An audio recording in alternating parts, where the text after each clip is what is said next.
especially for coaching. Like for the training, you can do a lot more outbound marketing, but for coaching it, you're right. It is about trust. And if somebody trusts you, they may hire you, but otherwise. And then I just spoke to a friend who hired her coach because she listened to his podcast. So that's another marketing channel that I haven't explored, but I do know a lot of friends of mine who have podcasts are able to fill their coaching pipeline because people have listened to them and they feel like they trust you because they listen to you on a daily basis. So that's also another great marketing tool. Welcome to Career Coaching Secrets, the podcast where we talk with successful career coaches on how they built their success and the hard lessons they learned along the way. My name is Davis Nguyen, and I'm the founder of Purple Circle, where we help career coaches scale their business to $100,000 years, $100,000 months, and even $100,000 weeks. Before Purple Circle, I've grown several 7- and 8-figure career coaching businesses myself, and have been a consultant at 2 career coaching businesses that are doing over $100 million each. Whether you're an established coach or building your practice for the first time, you'll discover the secrets to elevating your coaching business. Hey everyone, welcome to another episode of Career Coaching Secrets podcast. I'm your host, Rexhen, and today's guest is Robyn Hatcher, a high-energy keynote speaker and communication strategist who turns workplaces into raving fun cultures and professionals into superstar communicators. So a note for the editor, I'm going to read that again.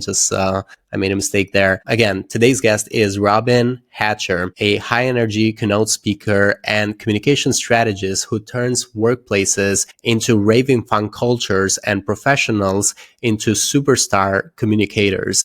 A former soap opera writer and actor with a love for brain science, Robyn blends storytelling with practical tools so even skeptical audiences lean in, laugh, and level up. Her mantra, "Own it while you hone it," anchors her magnetic leader drama-free framework used by 100+ companies across 300+ talks and trainings. And it's a pleasure for me to have her on the podcast today. Welcome to the show, Robyn. Thank you, Rexhen. Great to be here. Thank you for having me.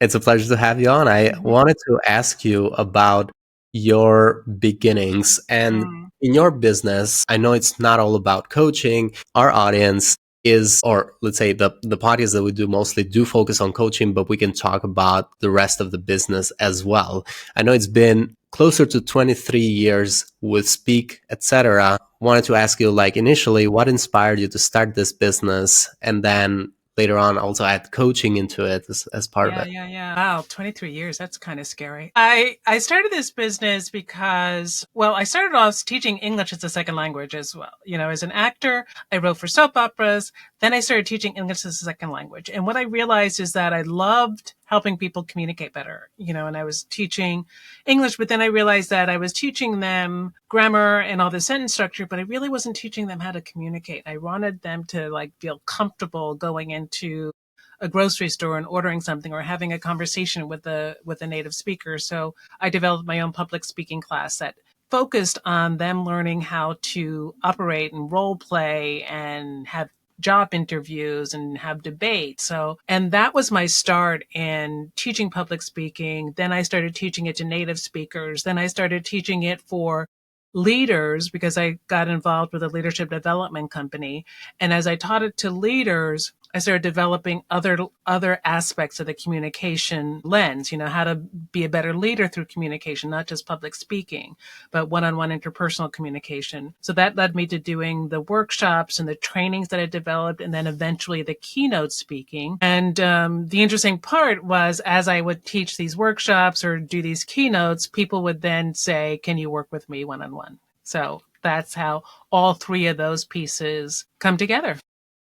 Cool. And when it comes to the people that you work with, how would you describe that ideal client profile? Is it of a certain industry or certain demographic or psychographic?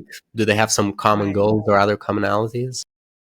That's an interesting question. I'm sort of industry agnostic, although for the last 20 years, I've been doing executive coaching for a city agency that deals with child welfare. So I deal with the managers and the assistant commissioners whose job it is to is to handle all these people that are dealing with the foster care system or dealing with abuse cases or dealing with all sorts of child welfare. So there's that aspect that I've cultivated a lot. So human services.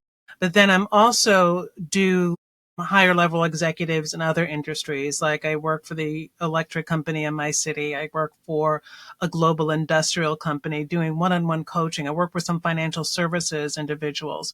And I feel like the common denominator, I think, is people who are very high potential, but have a challenge with interpersonal communication and leadership. So that's my sweet side. I have a reputation for being able to actually turn people into this 180. It's like you started off here having really poor communication skills, and I can take you to another level where people really enjoy being with you. Cool. And wanted to ask you, marketing wise, have you seen any marketing channel work a little bit better than the others for you? Is there any primary marketing channel? Well, marketing wise, unfortunately or fortunately, because a lot of my coaching is referral. I'm either in the company already and they choose me to work with their executive, or there are people that know me. And so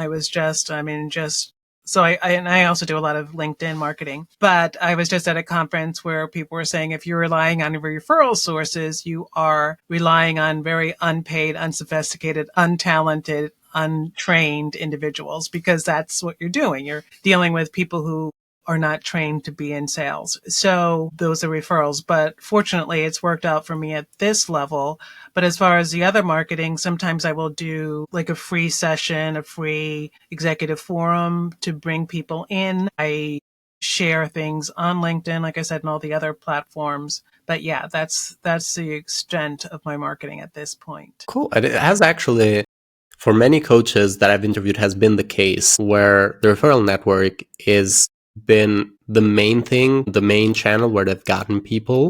Right. Is because that conversion wise is better because people that trust you are referring to someone else. So that person is most likely to work with you rather than someone that found you on online. Yeah. Exactly. Yeah. Especially for coaching, like for the training, you can do a lot more outbound marketing, but for coaching you're right. It is about trust. And if somebody trust you, they may hire you, but otherwise. And then I just spoke to a friend who hired her coach because she listened to his podcast. So that's another marketing channel that I haven't explored, but I do know a lot of friends of mine who have podcasts are able to fill their coaching pipeline because people have listened to them and they feel like they trust you because they listen to you on a daily basis. So that's also another great marketing tool. Absolutely.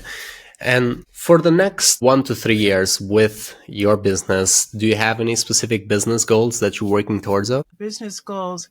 Yeah, one of the things I love, like I have a couple of companies, I said at least 3 that I'm very embedded with. So I do coaching for them. I do training for them. I do some keynote speaking for them. So my goal is to add on several more organizations and companies so that I can really go deep into their workforce, like do their trainings, and then from the trainings, do the coaching. And I just put together a group coaching program, which I am offering to organizations, which is a great way because a lot of times one-on-one coaching is terrific and I love it. And at the same time, what I notice is that people can learn from each other. And so a group program that I'm laying out called the Impact Lab, it will have cohorts of between 6 and 15. And I will give all of my great coaching. And at the same time, they can learn and get inspired by their colleagues and I feel like you can move faster that way sometimes. Absolutely.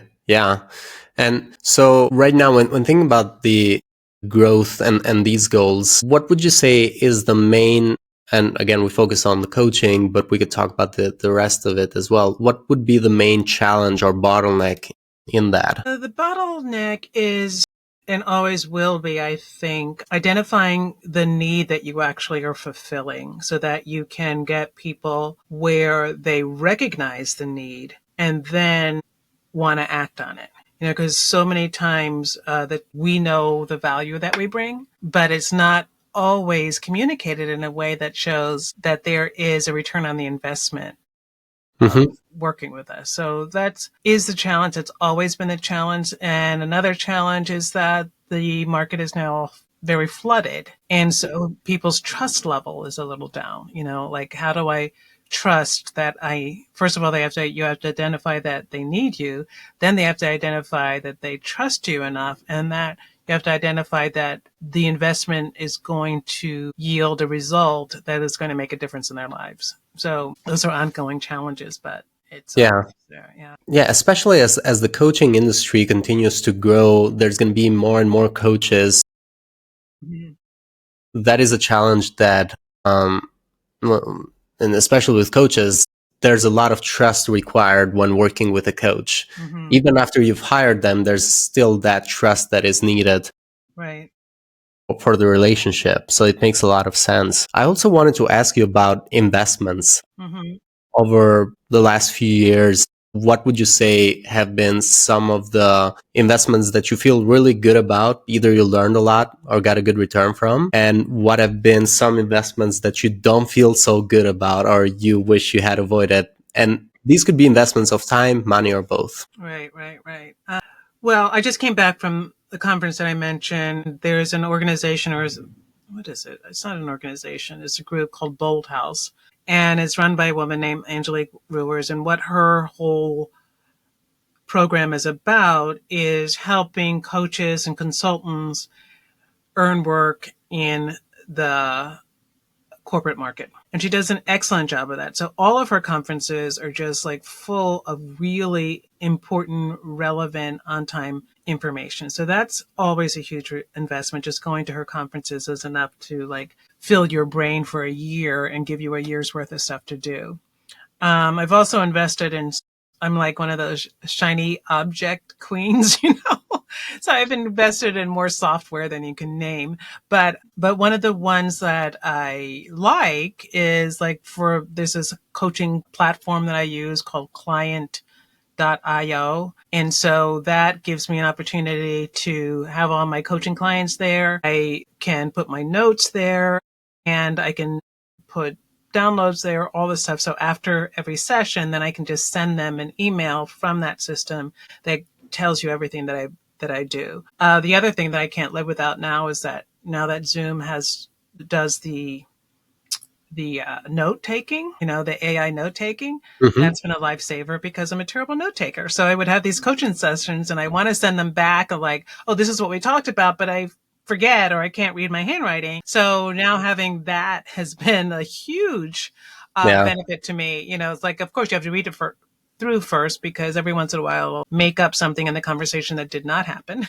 Yeah. So I have to realize that I have to write that up. But that's been great because what I do is I take those notes, I read them through, especially because they give you the action items. Mm-hmm. I immediately send it off to my coaching client right after our session. So they can read it through and understand what they need to do next. Yeah. And some of the other shiny object things I can't even remember because some of them, like some of these video things, okay. But yeah, those are the ones I would notice the most. Yeah. And of course, ChatGPT has been a lifesaver. Yeah. And I'm wondering, when is it going to be for me that I do a podcast episode where AI is not mentioned? You almost did it. I know. But the big thing is AI is not going anywhere, It's just expanding. Yeah. Is getting better and better, which is a good thing. There's nothing wrong with AI. It's been helpful for so many things that we cannot do. Just like making notes, for example. You mentioned a very good point. There's no way that as humans you could do that better than the AI. Right. It's just like you cannot be that fast, otherwise you're not going to focus on the conversation. So it's just exactly. Yeah.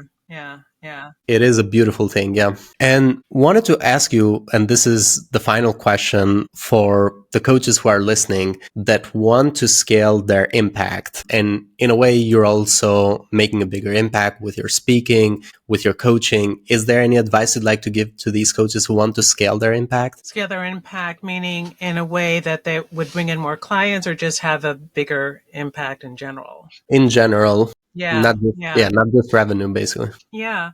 And I feel like one of the things that's really important is to take yourself from being a coach to being a thought leader, because I'm sure that everybody has their own methodology, their own passion behind it, and their own reason for doing it. And I feel like by leaning into that, either by short videos that you're doing, articles that you're writing, newsletters that you're posting, all of that, to be the thought leader that is talking about either the passion or your story behind it, I think is one of those ways that you set yourself apart from being just a coach to being a thought leader who is actually invested in helping people be better at life. Thank you so much, Robyn. And thank you so much for coming to our podcast. For anyone that wants to connect with you or find you, they can go into LinkedIn, look up Robyn Hatcher. They'll be able to find your profile. And if I'm not mistaken, there's also the website, robynhatcher.com. Yes. And that's Robyn with a Y if you're listening and not reading. Robyn Yeah, with a Y. Yeah. We'll put that in the description as well so people can find that easily. But yeah, thank you so much, Robyn. It was great to have you on the show. Yeah, great to be here. Thank you so much. That's it for this episode of Career Coaching Secrets. If you enjoyed this conversation, you can subscribe on YouTube, Spotify, Apple Podcasts, or wherever you're listening to this episode to catch future episodes. This podcast was brought to you by Purple Circle, where we help career coaches scale their business to $100,000 years, $100,000 months, or even $100,000 weeks, all without burning out and making sure that you're making the impact and having the life that you want. To learn more about our community and how we can help you, visit joinpurplecircle.com.